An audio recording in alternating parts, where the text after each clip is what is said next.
Lots to get to, including the main news, the one that 88% of Australians are worried about, the cost of living. As you know, inflation is at a 32-year high. It's our lead story every night because it's the lead story in your house. It's the one that matters, no matter where you live and no matter your circumstances. 32-year high inflation. Well, today there was a excellent project which was put out by the News Corp newspapers around the country, which was lots of tips to help people save money, but also some serious numbers about the pain people are going through right now. Literally, billions of dollars extra that you are spending that you didn't have to spend a year or even 2 years ago. Put simply, the findings of this great series, which is going to be around the papers the next little while, the average Australian, how's this, are spending 60% of their incomes on bare essentials, things like food, fuel, insurance, and interest rates. Those are the things that are going through the roof. The analysis has shown that collectively we are paying $19 billion more on essentials, including $10 billion more on food and fuel than we were 1 year ago. Think about that. $19 billion more on essentials, $10 billion more on food and fuel, and $4 billion more on mortgage payments. That's why it's not good enough for a government to say we feel your pain, we demand action. Insurance premiums, they've been going up, and an extra $1.4 billion compared to this time last year we are now spending on health. This is not taxpayers' money, this is our money, your money, suburbs money, family money. And $1 billion is being spent more on home and contents insurance, $400 million on taking care of your car. And there are some great case studies of normal Australians who've come forward to explain what their life is like under this inflationary pressure, under the actual issue that 88% of Australians are concerned about but get no attention in the media until things like what's happened today in the newspapers, and good on everyone behind the campaign.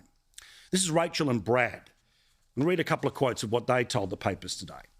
We do our best to fill our fridge with healthy, fresh foods, and it's a pity that their higher prices are impacting on some of everyday fruits and veggies that we love to feed our children. This line from Rachel stood out to me. It shouldn't feel like you're splurging when you're buying fresh produce like fruit and vegetables for your family. What about at the other end of town? Stacey and Chris. Everything we buy now has to be a need, not a want. Are you listening, people in charge of Australia? It's basically cheaper to buy a meal from McDonald's now than to have a fresh meal. We don't want to be buying junk food, but the cost is forcing us to feed our kids this way. We have no other choice. Now, inflation for people in the media is just a thing, something to talk about.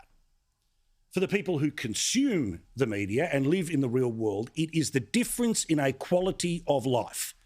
As we've told you about on this program, the reality of every dollar that is earned in Australia has the spending capacity of as if we were back in 2008.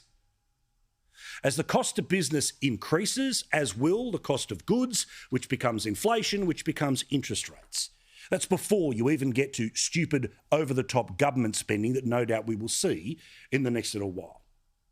Yet this is not the leading national discussion, because it's too complicated, or it's too normal, or it doesn't have the same political power that it had a few months ago.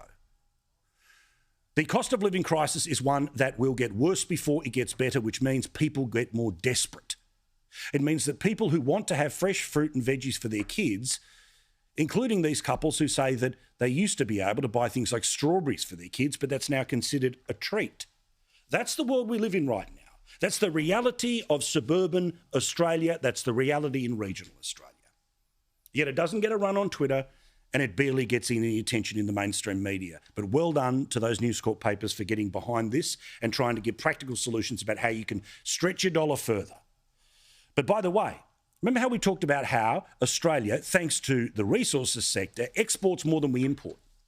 Well, now there are going to be a fall in the amount of exports that we're sending to the rest of the world. And that adds problems when it comes to groceries. You know what's happening right now with eggs, that there are certain supermarkets that are rationing how many you can buy, like it was toilet paper at the start of the pandemic.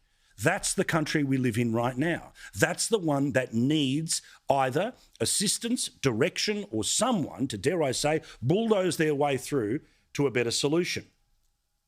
Meantime, a survey that came out of Queensland suggests that businesses in Queensland are absolutely under the pump right now. And it doesn't matter how big, but it certainly matters how small they are, because have a look at some of the costs that are being associated there. 83% of the businesses that are surveyed in Queensland are having higher costs. As I say, I repeat, a higher cost to a business means someone puts their prices up. When prices go up, inflation goes up, interest rates go up. That's the cycle. Now, it might be boring, it mightn't be sexy, it mightn't be Canberra Columbo time, but this is hurting people. So today, what was the reporting over there on the taxpayer media that you pay for, whether you watch it or not? Yes, okay, cost of living exists, but it's not really that bad compared to the rest of the world. I just told you the numbers of $10 billion more that people are spending on food than 12 months ago. The amount of money for insurance, fuel, all of this stuff, it stacks up by the day. But are we surprised that our politicians aren't that interested in urgently dealing with this?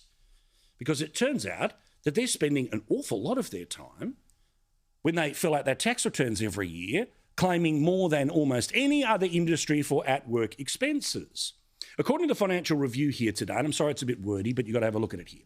So they had a look at state and federal parliaments, upper house, lower house. 4,256 legislators who submitted tax returns in the financial year of 2020, with the individual taxpayer claiming an average of $9,000 in work-related expenses. These are already people who are paid by the taxpayer, who are given payments by the taxpayer to work away from home, but they even take another $9,000 from the tax office. This amount is 6 times higher than the national average of about $1,500, and more than all of the 438 other occupation groups. Nothing to see here. Again, people in our political system are guaranteed for 3 years at the federal level, 4 years at the state level, depending on your state, $200,000 a year. So it's $600,000 guaranteed minimum pay in the federal parliament and $800,000 minimum pay in the state parliament, depending on where you live. If you're a senator, that's 6 years, so it means Lydia Thorpe gets paid $1.2 million, guaranteed.